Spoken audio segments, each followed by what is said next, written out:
Good morning आप सभी को। देखिए आज हम जो है डिस्कस करने वाले हैं जो कि आप लोगों को पता ही होगा, जो एनएम और एमपीडब्ल्यू का जो भी एग्जाम होने वाला है ना, तो उसी के बारे में डिस्कस करेंगे, उसका सिलेबस। ठीक है, कि किस टॉपिक को आपको ज़्यादा ध्यान देना है, कौन सा सब्जेक्ट इसमें इंक्लूड किया गया है, ये सारी जानकारी आज हम इस वीडियो के माध्यम से आपको देने वाले हैं। ठीक है, तो जैसे कि आप लोगों को पता है कि ये जो एग्ज़ाम है बहुत दिनों बाद कंडक्ट की जा रही है ना।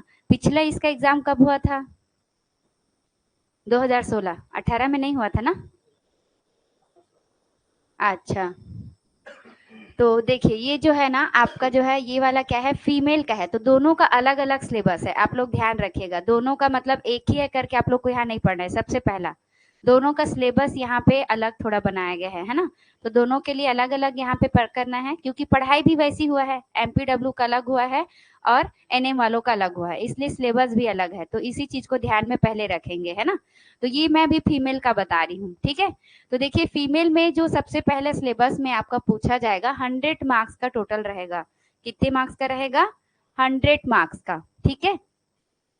तो ये जो 100 मार्क्स का रहेगा ना, तो इसमें आपको जैसे ध्यान देना है कि ये 100 मार्क्स में जो आपका क्वेश्चन रहेगा वो किस तरीके का रहेगा। तो इसमें जैसे कि आप सभी को पता है 100 मार्क्स में आपको कम से कम जो ज्यादा पूछे जाएंगे सब्जेक्ट उसको ज्यादा फोकस देना है ना। तो जैसे सबसे पहले है, ये याद रखेंगे किसका है, फीमेल का है ना। ये पहले फीमेल का डिस्कस कर रहे हैं। तो देखिए यहाँ पे कम्युनिटी हेल्थ नर्सिंग, ठीक है। कम्युनिटी हेल्थ नर्सिंग का आप सभी को पता ही होगा, बहुत इंपॉर्टेंट ही सब्जेक्ट है, इसको सारे जो मेडिकल फील्ड वाले हैं पढ़ते हैं, है ना। तो ये आप लोगों में 20 नंबर का आने वाला है, ठीक है। कितने नंबर का आने वाला है?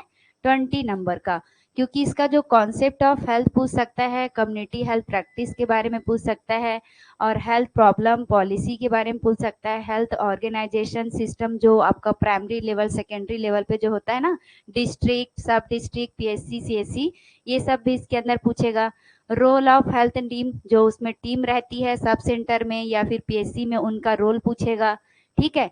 स्ट्रक्चर ऑफ कम्युनिटी का स्ट्रक्चर कैसा होता है, dynamic community, community need assessment, communication methods and media counselling भी पूछ सकता है, जैसे हम लोगों को वहाँ पे बीमारियों के बारे में काउंसलिंग करते हैं, लास्ट में रिहैबिलिटेशन का भी पूछेगा।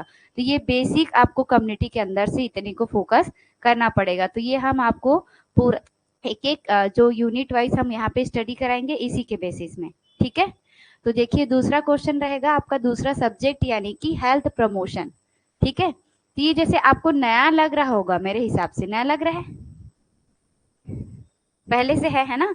तो हेल्थ प्रमोशन क्या है, एक तरीके का फंडामेंटल ही है ना। इसमें ज्यादा वो नहीं करना भाई नया सब्जेक्ट है ऐसा मत सोचिएगा, फंडामेंटल के अंदर आता है, जिसमें आपका न्यूट्रिशन रहेगा। फंडामेंटल में हम ओवरऑल पढ़ते हैं, है ना, कि पेशेंट का बेसिक केयर से लेके उसको न्यूट्रिशन से लेके पूरा हाइजीन तक कवर करते हैं, ठीक है पूरा। तो देखिए इसमें सबसे पहले न्यूट्रिशन का इसमें इंक्लूड करेगा, किसका करेगा? न्यूट्रिशन का। तो इसमें असेंशियल न्यूट्रिशन जो जो आप लेते हो, है ना, मिनरल्स विटामिन वो सब यहाँ पे इंक्लूड हो जाएंगे। और न्यूट्रिशनल प्रॉब्लम्स, फिर माल न्यूट्रिशन वाला जो कॉसी ओरकर पढ़े हो, मरासमस पढ़े हो, वो सब इंक्लूड हो जाएगा। फिर न्यूट्रिशनल असेसमेंट कैसे करना है, और उसको फिर बच्चे को, जैसे मान के चलो ज्यादातर बच्चों को होता है, अंडर 5 ईयर बच्चे, है ना, तो उनको जैसे आप कैसे असेस करोगे, तो ये सारी चीजें, और उसको असेस करने के बाद क्या डाइट दोगे जल्दी उसका ग्रोथ हो, है ना, माल नरिश वाला। तो ये सारी चीजें आपको न्यूट्रिशन के अंदर देखने को मिलेंगी। उसके बाद बी नंबर पे आपका ह्यूमन बॉडी एंड हाइजीन, ठीक है। जो ह्यूमन बॉडी होता है, नेचुरल ह्यूमन बॉडी, उसका हाइजीन और उसके ऊपर में डिस्कस होगा, जैसे कि आपका ह्यूमन बॉडी क्या है ना, और ये हाइजीन बॉडी को आप कैसे रख सकते हो, जैसे आपका वो हेयर केयर नेल केयर, ये सारे इसमें इंक्लूड होंगे, ठीक है। साथ में फंक्शन ऑफ बॉडी, बॉडी का फंक्शंस, जैसे कि आपने पढ़ा होगा जो वाइटल फंक्शन होते हैं उसको यहाँ पे डिस्कस करना है, जो आपका टेम्परेचर, रेस्पिरेशन, हार्ट रेट, ये सारा चीज, ठीक है। उसके बाद नेक्स्ट है आपका इन्वायरमेंटल सैनिटेशन, ठीक है। इन्वायरमेंटल सैनिटेशन का मतलब समझ रहे हैं, जो चारों तरफ का जो साफ सफाई वाला रहता है हमारे इन्वायरमेंट के तरफ, जिसको हम इन्वायरमेंट या फिर वातावरण जो भी बोलना चाहें, उसके ऊपर पूछेगा। जैसे इन्वायरमेंटल सैनिटेशन क्या है, तो जो हम लोग शौचालय बनवाते हैं उसके ऊपर सबसे ज्यादा फोकस की ओपन नहीं रहना चाहिए, है ना। जो क्लोज सिस्टम वाला, जैसे अभी प्रधानमंत्री योजना वाला जो शौचालय बन रहा है, वो कब से शुरू हुआ था, वो कैसे वो कर रहा है, रन कर रहा है, कैसे गाँव में वो कर रहा है, कैसे लोगों को अवेयर करना है उसके यूज़ के लिए, ये सारा चीज़ इसमें डिस्कस होगा। फिर सैनिटेशन एंड सेफ एनवायरनमेंट। अब जैसे कि सेफ एनवायरनमेंट के लिए सेफ वाटर भी ज़रूरी है ना? वाटर भी सेफ रहेगा तभी तो हम जैसे अभी जानते हैं गाँव एरिया में भी बहुत सारा प्रॉब्लम होता है, जैसे कि आपका वाटर से रिलेटेड टाइफाइड, हैजा। हैजा तो चलो बहुत पहले होता था, अब टाइफाइड बहुत ज़्यादा इश्यू होता है। तालाब का पानी सब पीते हैं और उसी में गैया वगैरह सब नहाते हैं ना, तो वो सेफ कैसे रखना है ये भी यहाँ पे डिस्कस होगा। Disposable of excreta waste and community participate. यहाँ पे डिस्पोजल जो वेस्ट हमारा घरेलू वेस्ट होता है या फिर हम जो भी हाउस होल्ड कचरों के साथ साथ अदर वेस्ट भी जनरेट करते हैं, है ना? जैसे अगर गाय पालते हैं तो गायों का जो वेस्ट निकलता है या घर का जो घरेलू वाला रहता है, तो आपको पता होगा गीला कचरा सूखा कचरा सुबह सुबह सुनते होंगे, है ना? तो वो सब वेस्ट यहाँ पे कैसे डिस्पोज होगा प्रॉपर तरीके से, क्योंकि गांव में ऐसा नहीं है, है ना? कम्युनिटी में अभी शहर में है तो चलो शहर का समझ में आ रहा है, कचरा ले जाके वो लोग कहीं अलग कर रहे हैं, बट गांव में कचरे वाले तो आते नहीं है, है ना?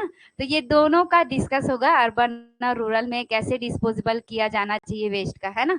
और साथ साथ में कम्युनिटी कैसे पार्टिसिपेट कर सकता है इस सारे चीजों में, जो अच्छे से अपने कम्युनिटी एरिया को स्वच्छ रख सकता है, तो ये भी यहाँ पर डिस्कस करेंगे, ठीक है?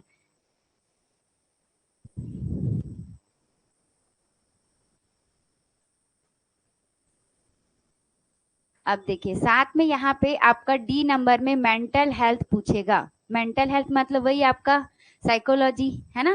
मेंटली वाला, फिटनेस वाला, तो इसमें आपको माल एडजस्टमेंट के ऊपर में डील करना पड़ेगा। माल एडजस्टमेंट मतलब जो एडजस्ट नहीं कर पाता कोई सिचुएशन में ड्यू टू स्ट्रेस वगैरह, है ना, एंजाइटी की वजह से, तो वो माल एडजस्टमेंट के बारे में देखेंगे।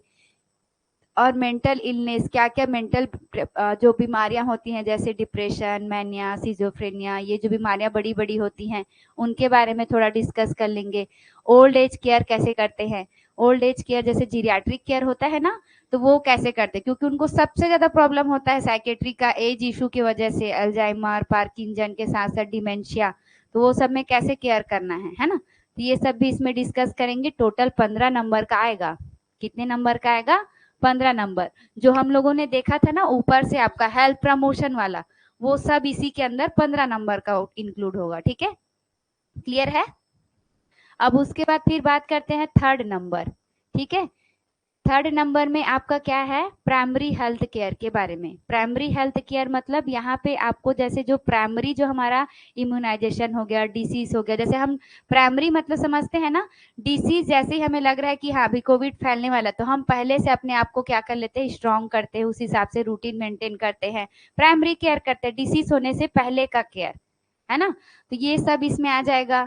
और प्रिवेंशन इसी में रहेगा, डिसीज से कैसे प्रिवेंट करना है, रीस्टोरेशन ऑफ हेल्थ को कैसे मजबूत रखना है, अगर बीमार भी पड़ जाते हो तो पुनः कैसे स्ट्रांगनेस बनाना है बॉडी को, वो भी डिस्कस होगा। और उसके बाद में यहाँ पे फर्स्ट नंबर पे इन्फेक्शन और इम्यूनाइजेशन देखेंगे। इसके अंदर इन्फेक्शन कितने टाइप्स के होते हैं, उसका चैन ऑफ इन्फेक्शन क्या है ना, और कैसे ट्रांसमिट होता है, फिर आप इम्यूनाइजेशन से उसको कैसे कंट्रोल कर सकते हो, कौन सी स्टेज में इम्यूनाइजेशन लगेगा, ये सारा चीज, ठीक है? फिर कॉन्सेप्ट ऑफ डिसीज, डिसीज जो फैलाने वाले पॉजिटिव एजेंट कौन से हैं, ये डिस्कस हो जाएगा। इन्फेक्शन, इम्यूनिटी, है ना, ये सब डिस्कस करेंगे। हमारे बॉडी में पता है ना नेचुरल इम्यूनिटी भी होती है, जो इननेट एक्वायर्ड में डिवाइड होती है, फिर आर्टिफिशियल, नेचुरल, फिर उसमें पेसिव एक्टिव, वो सारा चीज भी यहाँ पे डिस्कस करेंगे। फिर बॉडी डिफेंस मैकेनिज्म, है ना, डिफेंस तो पूछेगा ही पूछेगा, अभी भी हमारा स्टाफ में भी पूछा गया था, है ना? तो डिफेंस भी यहाँ पे डिस्कस कर लेंगे, जो इम्पोर्टेंट होते हैं उनका आपको एटलीस्ट एकदम हिंदी में मीनिंग बता देंगे, ताकि आपको उस वर्ड को ही, सेंटेंस को समझते था याद आ जाए कि इसमें ऐसा होता है ना? तो इसमें पॉजिटिव निगेटिव होता है, उसको डिस्कस कर लेंगे। इम्यूनाइजेशन शेड्यूल यहाँ पे, और कलेक्शन ऑफ स्पेसिमेन, जैसे कोई सैंपल लेते हैं वो कैसे लेते हैं, जैसे आप गांव एरिया में अगर जाते हो कम्युनिटी में तो यूरिन का लेना है, या फिर मान के चलिए कोई भी सैंपल लेना है लैब वगैरह में भी, तो वो कैसे लेते हैं। फिर डिसइंफेक्टेंट वाला यूज कैसे करोगे, स्टेलाइजेशन कैसे करोगे डिस्पोजेबल ऑफ वेस्ट को, है ना? तो यहाँ पे आपको स्टेलाइजेशन मतलब याद आ रहा होगा, ऑटोक्लेविंग, है ना, इंसिनरेशन, ये जो सब हम क्या करते थे, एक तरीके से किसी को जलाकर फायरिंग के थ्रू हम ऑटोक्लेविंग भी करते हैं, है ना? तो ये सारे हाँ इंस्ट्रूमेंट्स वगैरह, बट बहुत सारे इंस्ट्रूमेंट को हम ऑटोक्लेविंग नहीं करते, और कभी इमरजेंसी पोजीशन में हम उसको क्या करते हैं, फायर आग का भी यूज करते हैं, है ना, और स्टीम करके भी बहुत सारी चीजों को यूज करते हैं। तो वो सब इसमें मेथड में पूरा देख लेंगे। हाई टेम्परेचर में उन लोग को वो कर देते हैं, बॉईल भी करते हैं, तो ये सब देखेंगे। अब उसके बाद इसी में बी नंबर में आएगा कम्युनिकेबल डिसीज।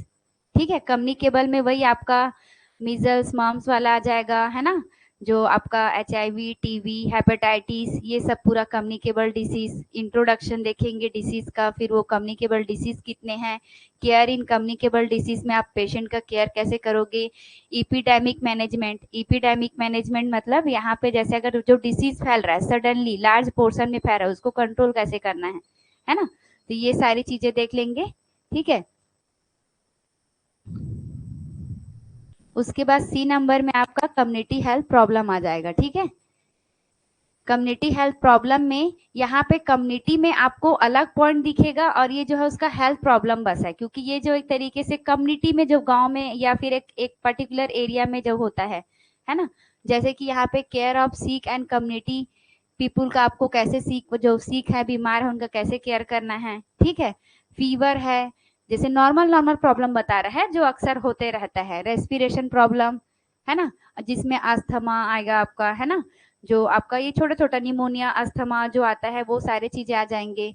और यहाँ पे पेन एंड एचेस का आ जाएगा, डाइजेस्टिव प्रॉब्लम में आ जाएगा, पैप्टिक ये सॉरी यूरिनरी प्रॉब्लम में आ जाएगा, कार्डियोवास्कुलर प्रॉब्लम में जैसे हाइपरटेंशन वगैरह है ना, एंजाइना पेक्टोरिस वगैरह है। तो ये जितने प्रॉब्लम इसके अंदर आते हैं सब डिस्कस करेंगे, यूरिनरी सिस्टम का भी डिस्कस करेंगे। ठीक है, मतलब इसमें एक तरीके से एनाटॉमी भी पढ़ना पड़ेगा, फिर उसका एबनॉर्मल प्रॉब्लम भी पढ़ना पड़ेगा।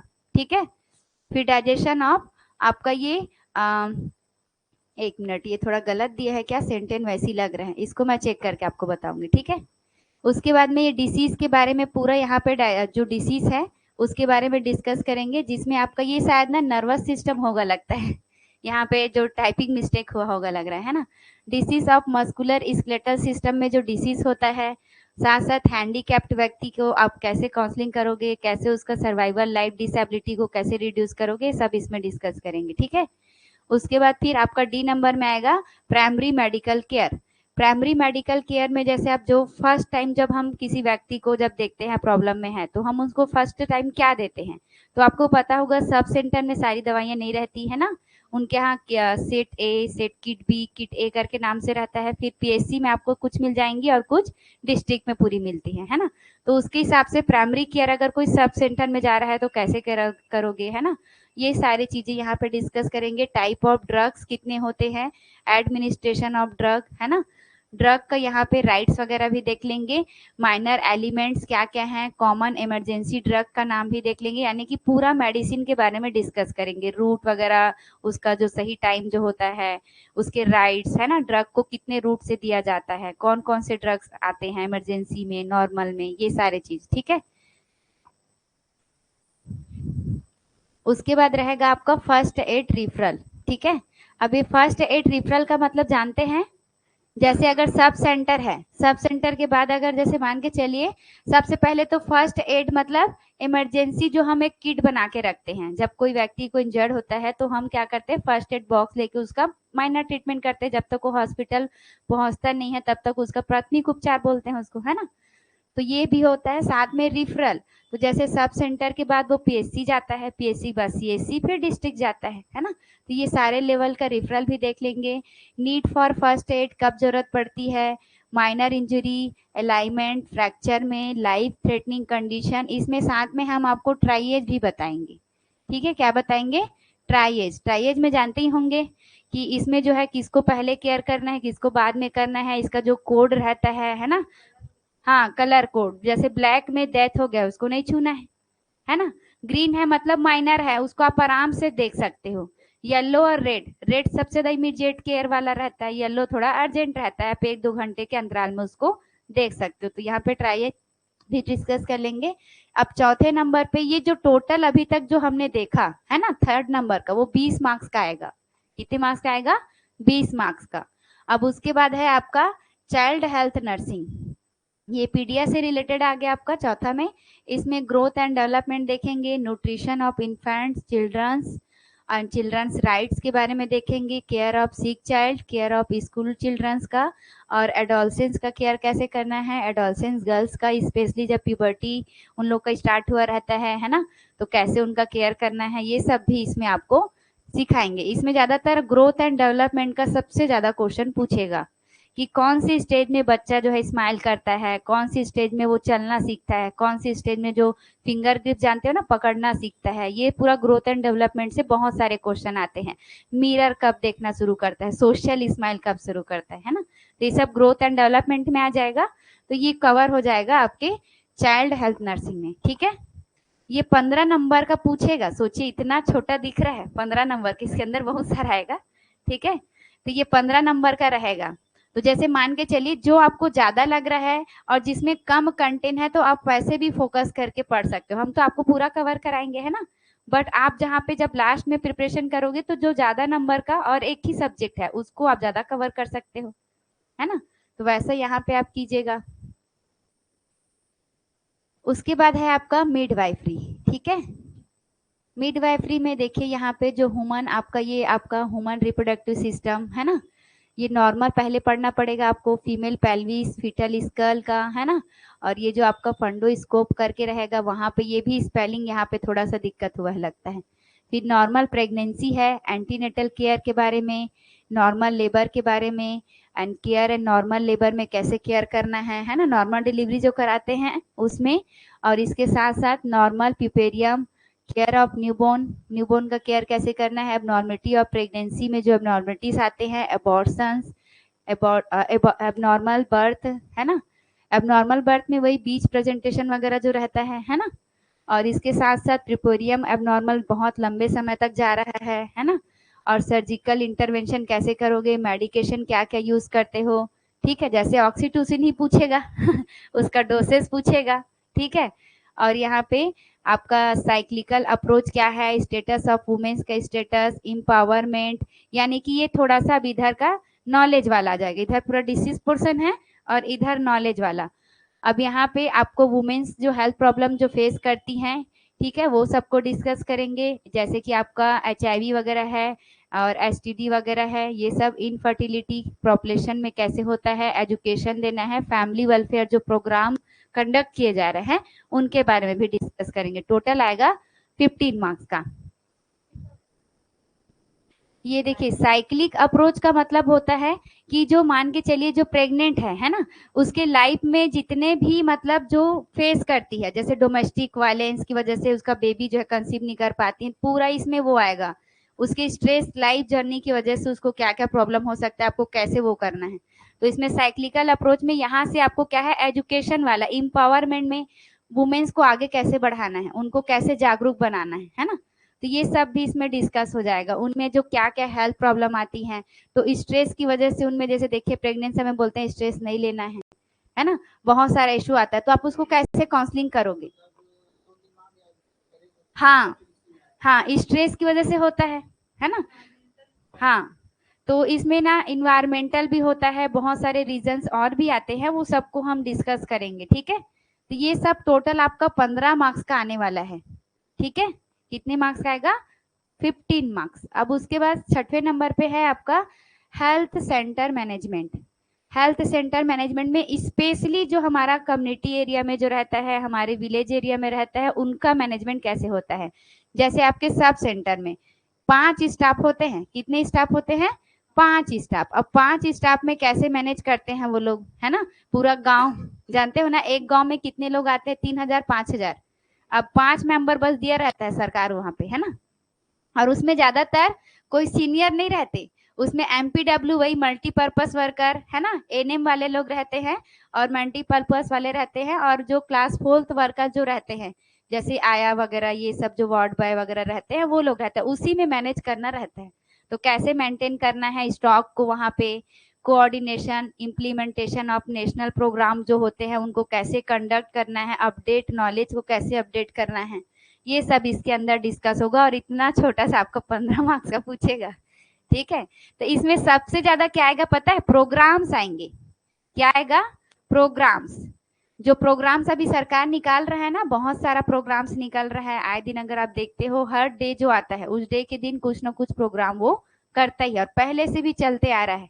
ट्यूबरक्लोसिस का, लेप्रोसी का, है ना, वुमेन्स के लिए RCH प्रोग्राम, है ना, फैमिली प्लानिंग प्रोग्राम, तो वो सब भी हम डिस्कस करेंगे, कब स्टार्ट हुआ था, उसके बाद से अभी क्या क्या चल रहा है, ये सारा चीज। ठीक है, तो ये टोटल आपका 15 मार्क्स का होने वाला है। तो ये पूरे सिलेबस आपके रहने वाले हैं फीमेल का। ठीक है, जो फीमेल NM वाले जो अप्लाई करेंगे वो इसी सब्जेक्ट के हिसाब से पढ़ाई करेंगे और इसी के अंदर से ही उनको क्वेश्चन पूछा जाएगा। क्लियर है? अब हम फिर मेल का देख लेते हैं।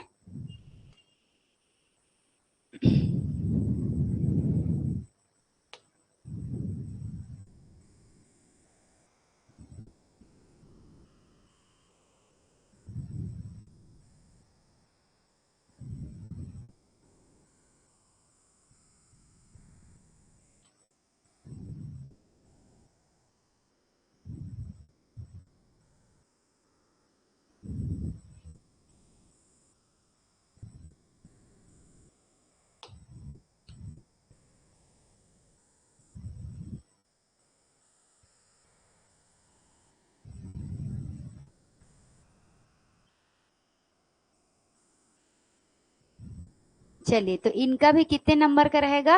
100 नंबर का रहेगा, है ना। बट इनके में थोड़ा सा डिफरेंस है, इसी चीज को थोड़ा ध्यान में रखना है, कंफ्यूज नहीं होना है, जब भी पढ़ाई करोगे सिलेबस लेके निकाल के बैठना है। ठीक है, तो चलिए इनका भी डिस्कस कर लेते हैं।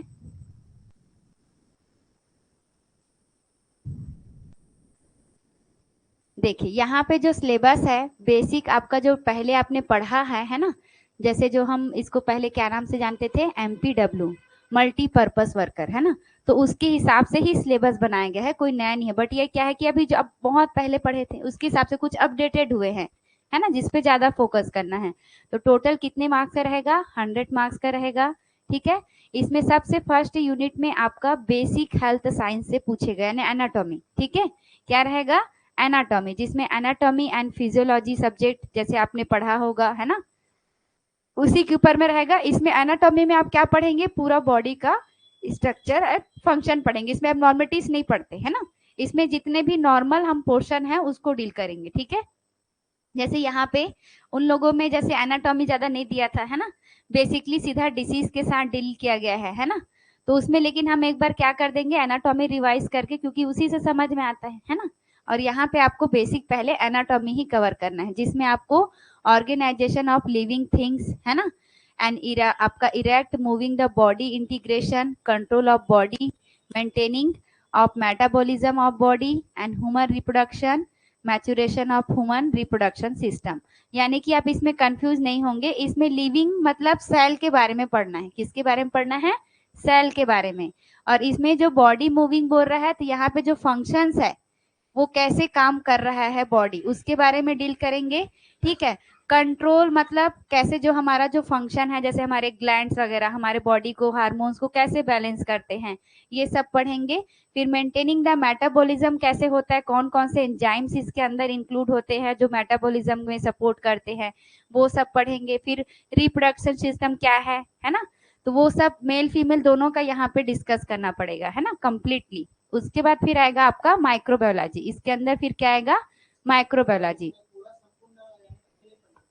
नहीं नहीं, पूरा नहीं, क्योंकि इसमें देखो जो पूछा गया है वही पढ़ेंगे, बट हाँ लाइटली लाइटली सबको कवर करना पड़ेगा, क्योंकि आगे डिसीज भी रहेगा, है ना। अब ऐसा नहीं कि नर्वस सिस्टम तो नहीं दिख रहा है ऐसे बोलोगे, बट इसके अंदर सब आ जाएगा। हाँ देखिए, ये इसीलिए क्या कर दिया है, एक साथ, जैसे बोलते हैं नहीं, हम बड़ी बातों को नहीं बोल पाते तो एक साथ निपटा देते हैं, वही किया है। ऑर्गेनिजेशन ऑफ लिविंग थिंग, जिंदा है वो कैसे बने हैं, क्या है, पूरा सेल से लेके टिश्यू से लेके पूरा स्केलेटल, हाँ पूरा आपको डिस्कस करना है ना। फिर वो मूविंग यानी उसका फंक्शन, एक एक पार्ट का क्या है। ठीक है, उसके बाद फिर कंट्रोल कैसे हो रहा है, कैसे कौन कोऑर्डिनेट कर रहा है, तो नर्वस सिस्टम तो देखना ही पड़ेगा, है ना, उसमें न्यूरॉन्स ये सब डिस्कस करना पड़ेगा, है ना। उसके बाद मेंटेन कैसे हो रहा है मेटाबॉलिज्म, उस सिस्टम को पूरा पढ़ना पड़ेगा। ठीक है, फिर रिप्रोडक्शन, बट ज्यादातर फोकस आपको कौन से सिस्टम पे करना है? रिप्रोडक्शन पे, है ना। रिप्रोडक्टिव सिस्टम जो होता है मेल फीमेल का, उस पे ज्यादा फोकस करना है। बाकी आप ये जो पढ़ते जाओगे इसमें आपको लाइटली बस थोड़ा ध्यान देने की जरूरत है, और उसके बाद फिर हो जाएगा, ठीक है। उसके बाद हम डिस्कस करेंगे, जैसे माइक्रोबायोलॉजी का पूछेगा, पहले एनाटॉमी का था, अब माइक्रो, इसी के साथ में बेसिक हेल्थ साइंस के ऊपर में, ठीक है। माइक्रो में जैसे बैक्टीरिया का क्लासिफिकेशन, जो माइक्रो ऑर्गेनिज्म है कितने टाइप्स के होते हैं, जो आपने पढ़ा होगा, बेसिलाई, कोकिलाई, कोकाई वगैरह जो पढ़ते हैं, उसी का रहेगा। Universal presence of micro organism सभी को पता है, हर जगह रहते हैं, अभी स्पेन में भी मिल जाएंगे, है ना, तो वो उसके बारे में पढ़ना है पूरा। Source and mode of infection, कैसे फैलता है, पैथोजेनिक ऑर्गेनिज्म कौन कौन से हैं, आइडेंटिफिकेशन कैसे करते हैं, डिस्ट्रक्शन ऑफ ऑर्गेनिज्म, कैसे आप उसको माइक्रो ऑर्गेनिज्म को किल करोगे, तो उसमें भी स्टेलाइजेशन, डिसइंफेक्टेंट पूरा पढ़ना पड़ेगा, ठीक है। उसके बाद हाइजीन के बारे में देखना पड़ेगा, सी में आपका हाइजीन।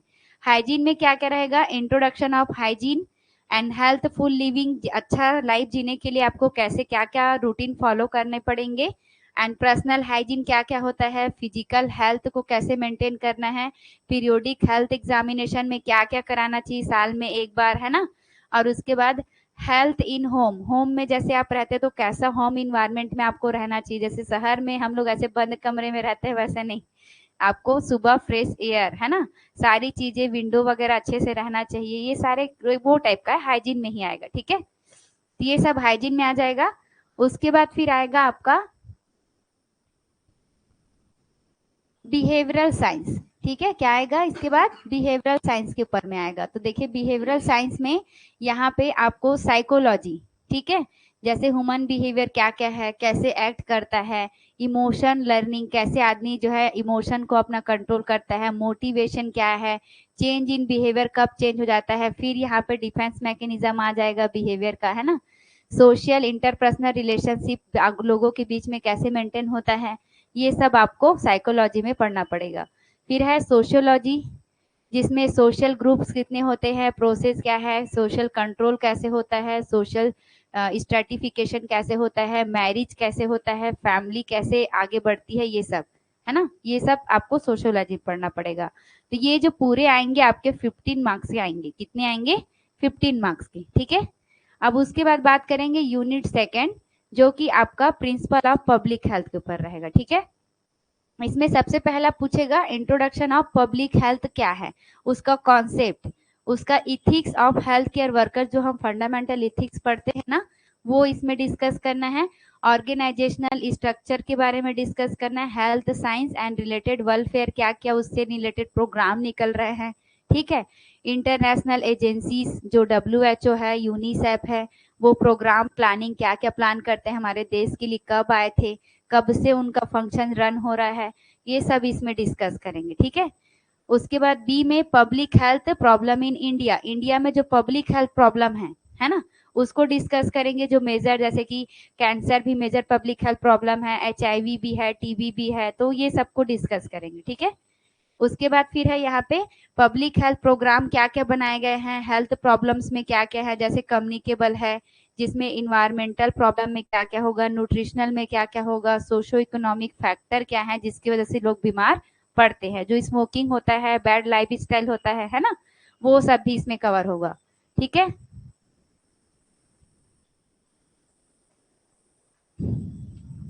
उसके बाद देखिए यहाँ पे आपका इसमें जो है सी में factor affecting the health specially individually, एक सिंगल व्यक्ति को क्या क्या उसके लाइफ में फैक्टर फेस करने को मिलता है और वो किसी डिसीज से कैसे अफेक्ट होता है। कम्युनिटी का जनरल फैक्टर पूछ रहा है, एक साथ कम्युनिटी का कौन सा फैक्टर रहता है, फैमिली एंड हेल्थ केयर कैसे करोगे, सोशल प्रिवेंटिव एस्पेक्ट्स क्या है, इसके बारे में भी पूछेगा, ठीक है। डी है फिर इन्वायरमेंटल, आपका सेटिस्फैक्शन, है ना, जैसे सेफ वाटर पी रहे हो करके आपको कैसे वो पता चलेगा, तो जैसे आपका एक्सक्रीटर डिस्पोजेबल जो हो रहा है, जो वेस्ट होता है हमारे बॉडी का, वो डिस्पोजेबल सही तरीके से हो रहा है, रीयूज डेड डिस्पोजेबल का रीयूज कैसे करना है, जो खाद वगैरह बनाते हैं ना, हाउसिंग वाला वेंटिलेशन कैसे होना चाहिए, फूड स्टैंडर्ड कैसे होना चाहिए, ये सब इसमें डिस्कस करना है, ठीक है। अभी भी जैसे कल क्वेश्चन आया था कि जब हम फूड स्टैंडर्ड फॉलो करते हैं तो वो सबसे पहले कैसे करेंगे, तो वहां परचेज से स्टार्ट होगा वो, क्योंकि भाई खरीदने जाएंगे, अच्छा सामान खरीदेंगे तो क्वालिटी अच्छा मिलेगा, फिर उसको हाथ धो के बनाएंगे, सीक्वेंस पूरा ऐसा कूट था, ठीक है। तो वही हैंडलिंग, कैसे आपको कैसे परचेज करना है, क्या देखना है, फूड हैंडलिंग, क्योंकि आजकल मिलावट बहुत ज्यादा आता है ना, तो ये भी आता है। फिर यूनिट, ये सब आएंगे आपके 20 मार्क्स के। कितने मार्क्स आएंगे? 20 मार्क्स के, ठीक है। टोटल आपके यहाँ पे डी तक है ये पूरा आपका। कौन सा? हम्म। नहीं नहीं, तो इसके नीचे नीचे दे रहा है ना, तो उसका। हाँ। अच्छा अच्छा, चलिए ठीक है,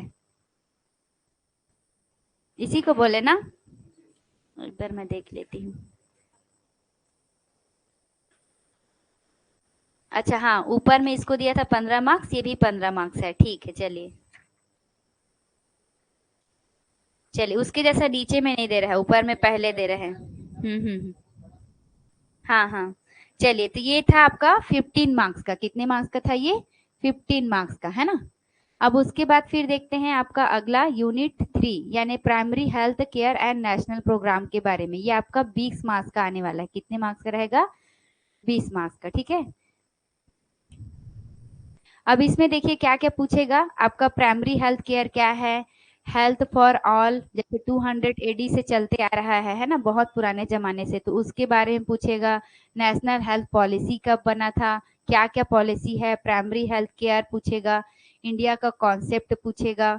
कंपोनेंट पूछेगा एंड सपोर्टिव एक्टिविटीज क्या क्या लोग करते हैं, मैनेजमेंट भी पूछेगा। ट्रेनिंग एंड कंटिन्यू एजुकेशन के बारे में भी पूछेगा। जैसे अगर आप लोग एनएम किए हो तो आगे आपको जैसे सरकार भी वो देती है कि आप लीव लेके आगे जैसे कि करना चाहो तो जीएनएम, बीएससी, ऐसा पोस्ट बीएससी कर सकते हो।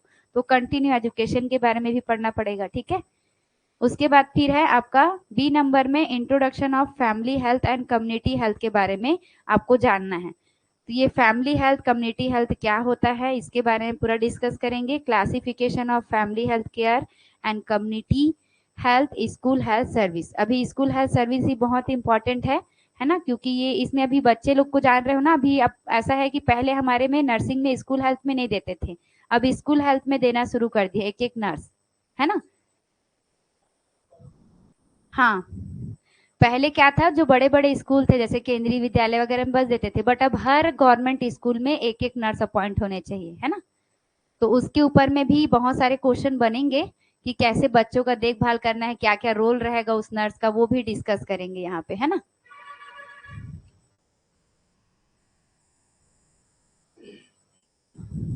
उसके बाद है आपका नेशनल हेल्थ प्रोग्राम क्या क्या है, कम्युनिकेबल डिसीजेस क्या क्या है, ये सारे चीज आपको इसके अंदर ही डिस्कस करना है, ठीक है। ये सब पूरे 20 मार्क्स के ही होने वाले हैं, ठीक है। बट इसमें ना आप ध्यान देंगे तो आपको भी पता चला होगा, कोई कोई टॉपिक जो है रिपीटेड रिपीटेड है, जैसे प्रोग्राम्स, है ना, क्योंकि प्रोग्राम तो नए नए नहीं होंगे। हाँ हाँ, तो वैसे कंफ्यूज मत होना, बस मार्क कर लेना कि मेरे को एक जगह मैंने इसको पढ़ लिया है ना। और पढ़ाने समय में हम आपको बता देंगे। उसके बाद है यूनिट 4, इसमें आपको मेटरनल एंड चाइल्ड हेल्थ के बारे में डिस्कस करना है। Maternal and child health immunisation कैसे देना है, प्रिंसिपल ऑफ मेटरनल केयर, जैसे प्री नेटल का, इंट्रानेटल का, पोस्ट नेटल का, है ना। फैक्टर अफेक्टिंग हेल्थ के कौन कौन सा फैक्टर है जो मदर और चाइल्ड को अफेक्ट करता है, ठीक है। एमसीएस सर्विस में चाइल्ड केयर वेलफेयर, उसके लिए क्या क्या प्रोग्राम बनाया गया है, तो ये सब भी देखेंगे, ठीक है। अब उसके बाद फिर यहाँ पे फैमिली प्लानिंग, जो फैमिली प्लानिंग का मेथड है ना, वो कैसे फॉलो करना है। फैमिली वेलफेयर प्रोग्राम में क्या क्या, जैसे पॉपुलेशन के लिए क्या है, पॉपुलेशन एजुकेशन के लिए नेशनल फैमिली प्लानिंग प्रोग्राम क्या है। फैमिली प्लानिंग मेथड्स कौन कौन से हैं जो आपने पढ़े होंगे, नेचुरल वाले भी आते हैं जिसको हम एक टेम्परली और एक परमानेंट मेथड के नाम से जानते हैं ना। परमानेंट में वही आपका ट्यूबेक्टोमी, वासेक्टोमी, टेम्परली में जो सारा चीज हम पढ़ेंगे, नेचुरल क्या क्या है, केमिकल, हार्मोनल, ठीक है। उसके बाद सी नंबर में आपका न्यूट्रिशन एंड न्यूट्रिशन का एजुकेशन कैसे देना है ना। क्या क्या गुड न्यूट्रिशन है, उसको लोगों को हमें कैसे गाइड करना है कि ये न्यूट्रिशन लेना चाहिए, एजुकेशन भी यहाँ पे देखने वाले हैं। जैसे न्यूट्रेटिव वैल्यू फूड का, फूड स्टाफ का, है ना। बैलेंस डाइट कैसे लेना है, प्रिपरेशन एंड प्रिजर्वेशन, फूड को कैसे प्रिजर्व करते हैं, माल न्यूट्रिशन, जो बच्चे रहेंगे उसको कैसे आप न्यूट्रिशन एजुकेशन दोगे, मदर और उसकी चाइल्ड और फैमिली को भी, है ना। ये सब भी जरूरी है, तो इसको भी देख लेंगे। ये भी आपका बार बार रिपीट हुआ है, न्यूट्रिशन वाला भी, ठीक है।